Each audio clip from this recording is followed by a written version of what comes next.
조용한 새벽이었는데요. 골목 끝 카페의 셔터 밑으로 카드 한 장이 미끄러져 들어왔습니다. 얇은 종이였는데도 묘하게 차가운 기운이 도는 느낌이었습니다. 앞면에는 보관함이라는 글자가 눌러 찍혀 있었고, 뒷면에는 겨울을 뜻하는 숫자와 흐릿한 흔적이 보였습니다.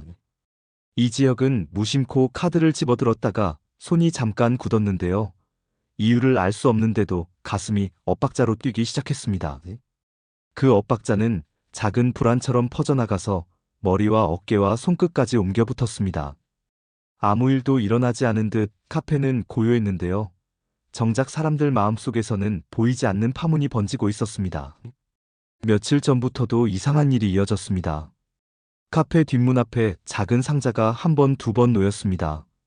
상자 안에는 늘 같은 문장이 들어 있었는데요. 잃은 것은 없었다.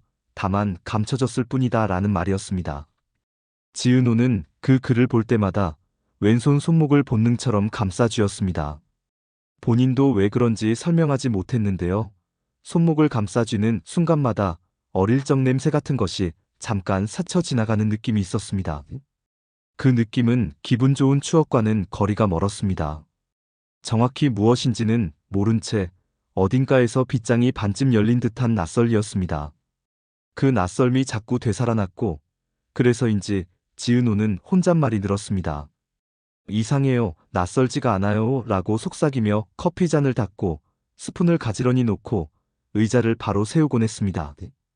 가족이 모인 저녁 자리도 평소와 달랐습니다. 모두의 말수가 줄어든 식탁에서 조웅래가 먼저 입을 열었습니다. 중간부터 묻거라 하고 아주 짧게 말했습니다. 김장수는 고개를 천천히 끄덕이며 뒤를 이었습니다. 끝은 원래 따라온다 하고 말이죠. 두 어른의 말은 설명이 없었습니다. 이상철은 그 말이 떨어지자마자 서랍에서 작은 상자를 꺼내 식탁 가운데에 놓았습니다. 오래된 종이 냄새가 올라왔는데요. 상자 안에는 금속 팔찌 하나와 보관증이 들어 있었습니다. 연도는 오래전 겨울을 가리켰습니다. 김다정은 팔찌를 보자 표정이 얼어붙었습니다. 잠금고리가 다른 방향이 오래전에 자신이 기억했던 그 방향과 같았기 때문이었습니다. 손끝으로 살짝 만져보고는 더 말하지 않았습니다. 가족들 누구도 쉽게 말을 덧붙이지 못했습니다. 말없이 뜨거운 국만 식탁을 돌았습니다. 그 무렵 고성이는 서재에 앉아 낡은 사진첩을 넘겼습니다. 사진 속에는 7살쯤 된 여자아이와 8살쯤 된 남자아이가 손을 꼭 잡고 웃고 있었습니다. 햇빛 아래서 찍은 듯한 사진은 환했는데요. 그 환함이 오히려 마음을 불안하게 만들었습니다. 고성이는 사진을 더 넘기지 못하고 한 장을 조심스레 뽑아 봉투에 넣었습니다. 그리고 전화를 걸어 지은우를 불렀습니다. 일이 커지기 전에 해야 할 말이 있다고 짧게 말했습니다. 목소리는 차분했지만 말끝이 더 이상 미룰 수 없다는 뜻을 품고 있었습니다. 카페 구석자리에 마주 앉은 두 사람 사이에 봉투 하나가 놓였습니다. 고성이는 인사도 생략하고 봉투를 천천히 밀었습니다. 이 사진 속 아이니가 맞을지도 모른다 하고 말했습니다. 지은호는 봉투를 열었다가 손끝이 떨렸습니다. 사진 속 아이의 손목에 작은 팔찌가 보였는데요. 잠금 방향이 자신이 무의식적으로 돌리던 습관과 똑같았습니다. 지은호는 물을 한 모금 마시려 했지만 잔을 입술에 대기도 전에 다시 내려놓았습니다. 가슴이 먼저 반응하고 머리가 한참 뒤에 따라오는 기분이었습니다. 왜인지 눈앞이 밝아졌다, 어두워졌다를 반복했습니다. 그날 밤 박성재는 집에서 혼자 카드와 사진을 여러 번 들여다보았습니다. 겉으로는 늘 부드럽게 웃던 사람이었지만 그 웃음 뒤에는 오래전부터 눌러둔 뜨거운 것이 있었습니다. 그는 나직하게 중얼거렸습니다. 우리를 가지고 노는 손이 있다 고 말이죠. 사진과 종이를 비스듬히 비춰보기도 하고 접어서 선을 맞춰보기도 했습니다. 글자의 눌림과 잉크 자국의 번짐을 한참 동안 살폈습니다. 누구에게도 쉽게 말하고 싶지 않은 확신이 점점 몸 안에서 자라나는 느낌이었습니다. 사흘 뒤 이지혁과 박성재는 바닷가 끝에 있는 오래된 창고를 찾아갔습니다. 방파제가 끝나는 지점에서 바람이 방향을 바꿔보는 곳이었는데요. 문짝에 쇠경첩은 달아있었고 안쪽 걸쇠가 한 번 더 잠기는 구조였습니다. 문틈 사이로 축축한 냄새와 오래 묵은 종이 냄새가 섞여 나왔습니다. 안에는 번호가 붙은 상자들이 줄지어 있었는데요. 여러 상자 중 하나에 겨울을 뜻하는 글자가 적혀 있었습니다. 상자를 열자 아이 손목 길이를 적은 종이와 금속에 닿았을 때 몸이 가렵지 않은지 확인한 기록이 나왔습니다. 작은 팔찌 하나가 더 들어 있었는데 잠금 방향은 이번에도 왼손을 자주 쓰는 사람의 습관을 그대로 따라가고 있었습니다. 종이 한 귀퉁이에 적힌 이름을 본 순간 두 사람은 동시에 숨을 멈췄습니다. 그 이름은 모두가 아는 이름이었습니다. 집에서는 다른 진행이 이어졌습니다. 상자와 팔찌와 카드가 식탁 위에 놓였고 가족은 둥글게 둘러앉았습니다. 고성이는 한동안 아무 말도 하지 않다가 입을 열었습니다. 내가 맡겼다 하고 인정했습니다. 하지만 이유는 아직 말할 수 없다고 했습니다. 그대로가 답이 될 수 없다는 것을 본인도 알고 있었습니다. 그래서 눈을 피하지 않고 모두의 시선을 그대로 받았습니다. 그 순간 지은호가 자리에서 일어섰습니다. 그만 숨기라고 했습니다. 자신을 무엇으로 보는지 묻고 또 물었습니다. 방 안의 공기는 더 무거워졌고 누구도 손쉽게 말을 잇지 못했습니다. 시계 초침 소리만이 벽을 타고 돌아 나와 귓바퀴를 찔렀습니다. 그 밤 이지혁은 혼자 카드의 문장을 뒤집어 읽었습니다. 분실은 없었다라는 말은 그대로 믿기 어려웠습니다. 잃은 것이 없었다면 누군가 일부러 길을 바꿨다는 뜻일 수 있었습니다. 그는 마음속으로 문장을 바꾸었습니다. 잃은 것이 아니라 늦게 돌아오게 만든 것이다 라고 말이죠. 이지혁은 다음날 아침 박성재를 불렀습니다. 창고에는 아직 열지 않은 상자가 더 있을 것 같다고 했습니다. 그리고 그 안에 우리가 모르는 이름과 날짜가 숨어 있을 것 같다고 했습니다. 다시 찾은 창고에서 두 사람은 겨울 다음에 적힌 상자를 하나 더 발견했습니다. 그 상자에는 팔찌 대신 거래의 기록 종이가 들어 있었습니다. 종이는 누군가 아이의 표시와 팔찌를 따로 떼어두고 옷값처럼 다룬 흔적을 품고 있었습니다. 글씨는 단정했고 줄 간격은 일정했습니다. 기록의 가장자리에는 중간부터 라는 짧은 메모가 남아 있었습니다. 지은호는 그 종이를 보고 손이 굳었습니다. 자신이 항목처럼 다뤄졌다는 생각이 머리를 스쳤고 그 생각이 곧장 가슴으로 내려와 심장을 눌렀습니다. 그때 박진석이 낮고 단호한 목소리로 말을 잘랐습니다. 사람은 물건이 아니다 하고 말이죠. 그 말은 문장 하나였지만 모두의 등뼈를 곧게 세우는 힘이 있었습니다. 그러나 종이에 남은 흔적이 사라지는 것은 아니었습니다. 종이는 오래된 냄새와 함께 제자리에서 묵묵히 존재했습니다. 그날 이후 모두의 걸음은 조금씩 달라졌습니다. 박성재는 겉으로는 늘 하던 대로 일했고 속으로는 한 조각씩 의심을 정리했습니다. 보여주기식 행동을 지우고 알맹이만 남기기 시작했습니다. 꾸밈없는 결정이 쌓이자 오히려 성과가 또렷해졌습니다. 사람들의 시선도 조금씩 달라졌습니다. 그 변화는 눈에 잘 띄지 않았지만 손끝으로 만지면 확인할 수 있는 변화였습니다. 이지혁은 사무실 이전을 서둘렀습니다. 새 공간 첫 선반에 보관함이라는 손글씨를 붙이고 작은 상자를 하나 올렸습니다. 그 상자에는 서류 대신 사람들이 잃었다가 되찾은 자잘한 물건들을 모았습니다. 오래된 영수증 한 장과 손글씨 카드와 이름 없는 사진과 작게 금이 간 단추 같은 것들이었습니다. 그는 말했습니다. 잃어버린 것은 없었다. 늦은 회수가 있었을 뿐이라고요. 말은 조용했지만 오래 남았습니다. 지은호의 카페에는 작은 변화가 생겼습니다. 메뉴판에 작은 점이 찍히기 시작했습니다. 그 점들은 자리와 간격이 가끔 바뀌었습니다. 아는 사람만 알아보는 표시였습니다. 오늘도 문을 열었다는 뜻이면서 누군가 늦게 돌아오더라도 받아들이겠다는 뜻이었습니다.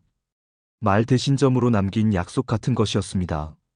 손님들은 눈치채지 못했고 직원들만 느릿하게 그 변화를 공유했습니다. 어떤 날은 점이 1개였고 어떤 날은 2개였습니다. 어떤 날은 아무 점도 보이지 않았습니다. 점이 보이지 않는 날은 대체로 바람이 강하게 불었습니다. 박영란은 그림을 그렸습니다. 종이의 결과 빛의 방향을 기억하는 사람답게 창고 안쪽 벽의 얼룩과 바닥의 흠집을 그대로 옮겨 놓았습니다. 얼룩은 제멋대로인 것 같았지만 무늬가 있었습니다. 무늬는 다시 숫자와 칸의 배치로 바꿀 수 있었습니다. 박영란은 그림의 제목을 아주 짧게 붙였습니다. 잃은 것은 없었다라는 제목이었습니다. 사람들은 그림 앞에서 오래 멈춰 섰습니다. 아무 설명이 없어도 마음이 차분해진다고 했습니다. 보이지 않는 질서가 숨어 있는 느낌이라고들 했습니다. 그림을 보고 돌아가는 길에 서랍 하나를 열어보게 되었다는 사람도 있었습니다. 미뤄둔 정리를 시작했다는 말도 들려왔습니다. 이상철은 보관과 책임의 기록을 정리했습니다. 말은 많지 않았지만 필요한 문장을 정확한 자리에 놓는 사람이었습니다. 누구의 잘못을 쫓기보다 어디서부터 다시 묶을지 생각했습니다. 김다정은 생활의 빈틈을 살폈습니다. 밥은 시간에 맞춰 따뜻해야 하고 사람은 저녁이 되면 말을 줄여야 한다고 생각했습니다. 지은호에게는 밥을 챙겨 먹으라고 했습니다. 밥은 누구 것도 아닌 내 것이라고 말했습니다. 사소해 보이는 그 말이 지은호의 마음에서 오래 울렸습니다. 밥 한 그릇이 허전한 속을 단단히 받쳐주는 시간들이 이어졌습니다. 이지화는 조용히 움직였습니다. 말보다 행동이 앞서는 성격이었는데요. 그날 이후 박영란을 자주 데려다주고 데려왔습니다. 바닷가 창고 근처를 다시 돌 때는 길가, 돌멩이의 흠집까지 눈으로 훑었습니다. 자잘한 흔적을 보는 눈이 좋아졌습니다. 몸을 쓰는 사람답게 결정적인 순간에 더 깊이 숨을 들이마시는 법을 아는 사람이었습니다. 박영란은 그런 이지환을 믿었습니다. 믿음은 말보다 조용했습니다. 정순이는 큰 얘기를 길게 하지 않는 사람입니다. 하지만 필요한 순간에는 짧고 단단한 말을 놓습니다. 팔찌는 추억이고 보관은 책임이다. 추억은 가끔 거짓말하지만 책임은 끝까지 남는다 하고 말했습니다. 그 말은 설명이 필요 없었습니다. 모두가 고개를 끄덕였습니다. 누구도 크게 맞서지 않았습니다. 받아들이는 얼굴들이 늘어났습니다. 받아들이는 얼굴은 처음에는 서늘하고 그 다음에는 따뜻해졌습니다. 며칠이 흘러 또 다른 날 저녁에 왔습니다. 특별한 이유 없이 모두 모였습니다. 오히려 이유가 없기 때문에 모일 수 있었습니다. 식탁 위에는 팔찌도 카드도 없었고 대신 새로 생긴 습관들이 놓여 있었습니다. 누군가는 먼저 물을 따르고 누군가는 빈 그릇을 챙기고 누군가는 조용히 의자를 끌어 자리를 만들었습니다. 말없이 서로의 빈틈을 채워주는 손길이 오갔습니다.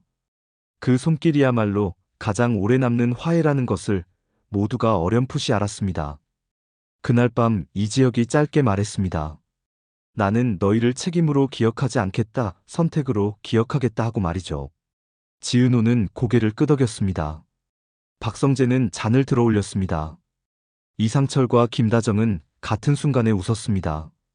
조옥래와 김장수는 다시 한번 중간부터 묶어라 하고 말했고 모두가 그 말을 조용히 마음속에 접어 넣었습니다. 그 말은 신호처럼 뜨거운 조급함을 가라앉히고 차가운 체념을 밀어냈습니다. 모두의 숨이 길어졌습니다. 하지만 이야기는 거기서 멈추지 않았습니다. 삶은 한 문장으로 끝나지 않는 법이니까요. 며칠 뒤 바람이 매섭게 불던 밤에 바닷가 창고 문 앞에 작은 봉투가 또 하나 내려졌습니다. 봉투 안에는 오래된 열쇠 하나와 점이 3개 찍힌 작은 카드가 들어 있었습니다. 카드에는 짧은 문장이 적혀 있었습니다. 끝은 도착이 아니라 다음 보관의 시작이라는 말이었습니다. 누구의 손인지 알 수 없었지만 모두가 짐작했습니다. 이 도시는 이제 물건처럼 사람을 숫자로 세는 곳이 아니라 사람을 사람으로 보는 곳이 되어가고 있었습니다. 그래서 다음 문을 열 준비를 해야 한다는 뜻이기도 했습니다. 그 소식이 전해진 뒤 박진석은 자리를 털고 일어나 한동안 창밖을 바라봤습니다. 단단한 사람처럼 보였지만 결정적인 순간에 멈출 줄 아는 사람이었습니다. 회사의 속도와 가족의 속도가 다르다는 사실을 이번에야 확실히 알았다고 말했습니다. 앞으로는 속도를 혼동하지 않겠다고도 말했습니다. 말을 아끼고 앞에 선 사람의 걸음을 살피는 버릇이 생겼습니다. 버릇은 처음에는 어색했지만 이내 자연스러워졌습니다. 그 사이 박영란은 새 그림을 준비했습니다. 제목은 잃은 것은 없었다였습니다.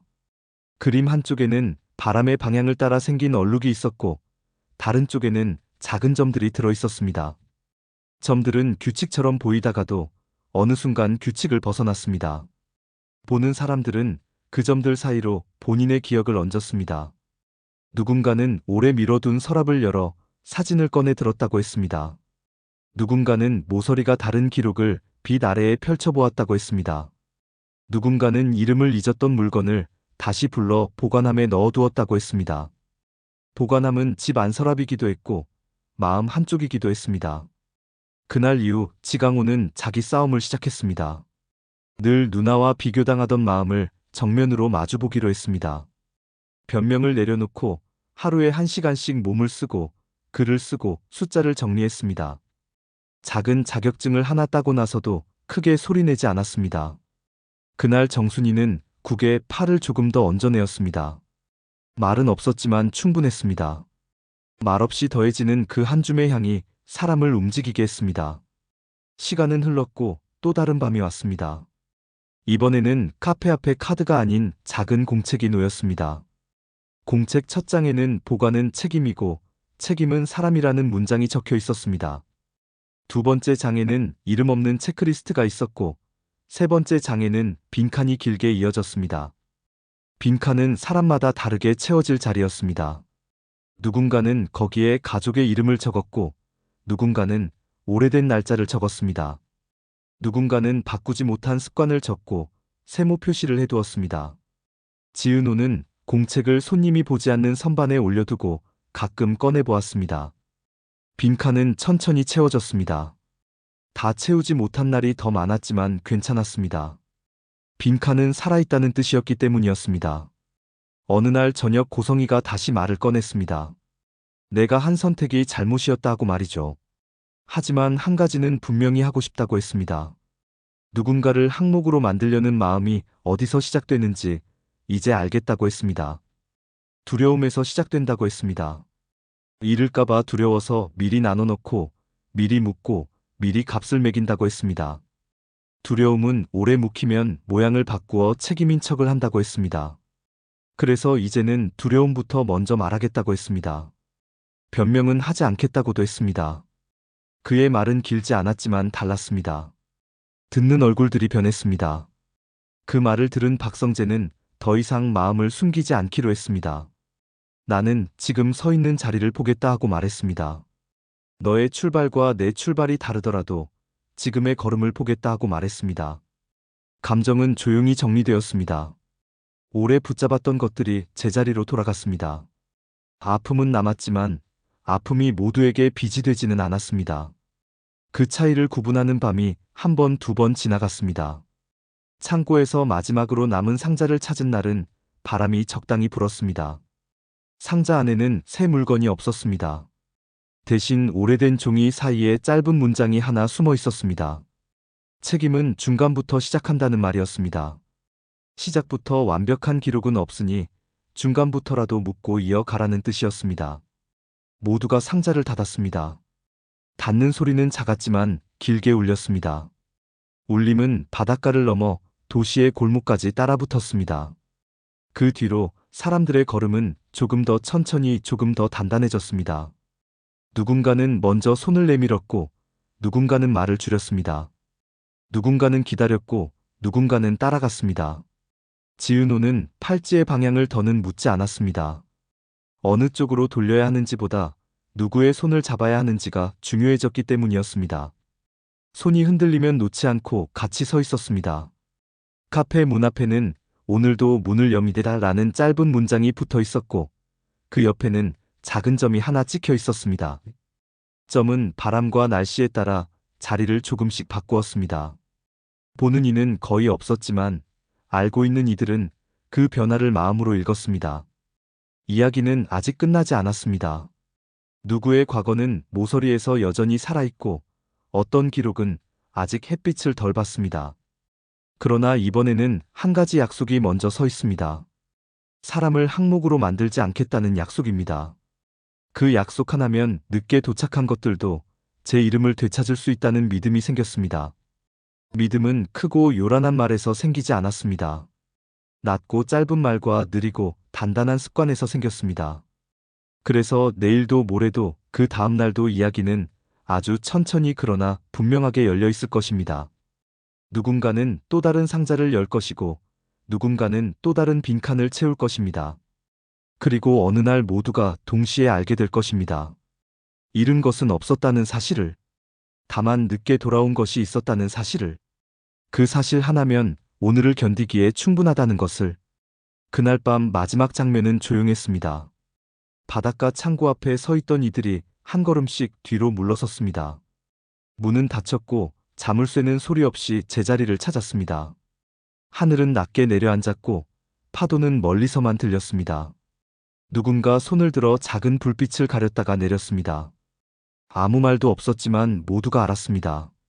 다음에 문을 열 때는 더 많은 손이 함께일 것이라는 것을. 중간부터 묶어라 라는 말은 그날 밤에도 다시 한번 마음속에서 또렷하게 울렸습니다. 그리고 각자는 자기 자리로 돌아갔습니다. 돌아가는 발걸음이 가벼웠다고 말할 수는 없었습니다. 다만 정직했다고는 말할 수 있었습니다. 정직한 발걸음은 느리지만 끝내 도착합니다. 그 도착이 끝이 아니라 다음 보관의 시작이 될지라도 말입니다. 겨울비가 내리던 어느 날 밤, 카페 문 앞에 또 다른 상자가 놓였습니다. 이전 것들과 달리 이번 상자는 무겁고 차가운 쇠뚜껑이 덮여 있었습니다. 상자 안에는 낡은 수첩 한 권이 들어 있었는데 겉장은 물에 젖어 글씨가 번져 있었지만 안쪽 몇 장은 또렷하게 남아 있었습니다. 첫 장에는 이런 문장이 적혀 있었습니다. 아이를 잃은 적은 없다. 단지 옮겨 담았을 뿐이다. 그 글을 본 순간 지은호의 손이 덜컥 떨렸습니다. 자신을 두고 하는 말일지도 모른다는 생각이 뇌리를 스쳤기 때문이었습니다. 수첩 속에는 날짜와 장소가 빼곡히 기록되어 있었는데 대부분 해안가와 창고, 그리고 중간 보관이라는 단어가 반복되었습니다. 박성재는 기록을 읽으며 눈을 가늘게 떴습니다. 이건 단순한 가족 비밀이 아니야. 누군가 거래처럼 움직였어. 그의 말은 방 안의 공기를 더욱 무겁게 만들었습니다. 며칠 뒤, 이상철은 혼자 조용히 오래된 서류철을 꺼냈습니다. 철 안에는 누군가에게서 맡은 작은 계약서가 들어 있었습니다. 계약서에는 이름 대신 숫자와 기호만 있었고, 받는 사람의 서명칸에는 번진 글씨로 왼손이라는 단어가 남아 있었습니다. 김다정은 그 서류를 함께 보던 중 갑자기 숨을 들이마셨습니다. 이건 내가 전에 본 글씨체와 똑같아. 하지만 왜 우리 집에 이런 게 있는 거지? 이상철은 고개를 숙였습니다. 나는 단지 맡아달라는 부탁을 받았을 뿐이었다. 맡긴 사람이 누구인지는 끝내 밝히지 말라는 조건도 함께였지. 그 말은 모두를 더 답답하게 만들었습니다. 지은호는 혼자 방에 앉아 손목을 감싸쥐며 속삭였습니다.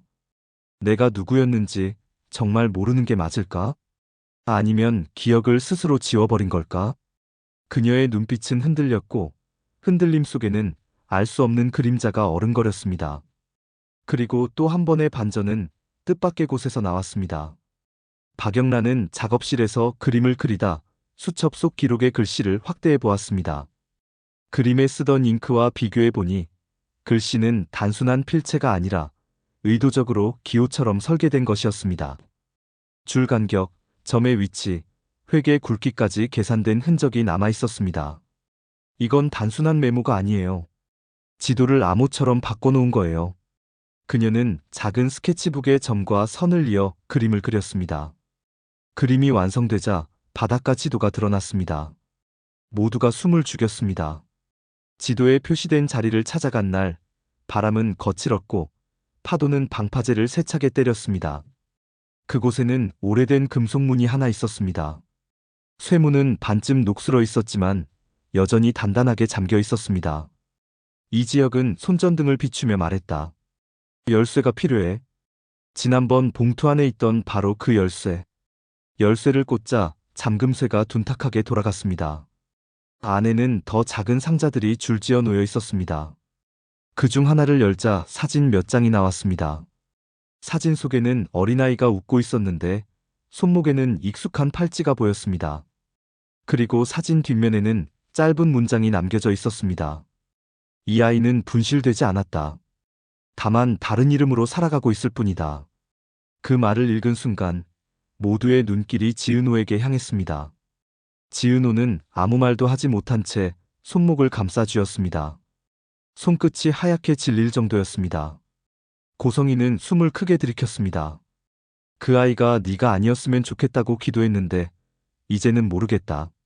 지은호는 눈을 감았습니다. 눈꺼풀 뒤에서 오래전의 기억이 무너져 내리는 듯 했습니다. 그리고 또 한 번의 기록이 드러났습니다.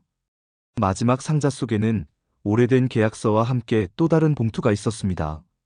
봉투에는 단 한 줄이 적혀 있었습니다. 끝은 아직 오지 않았다.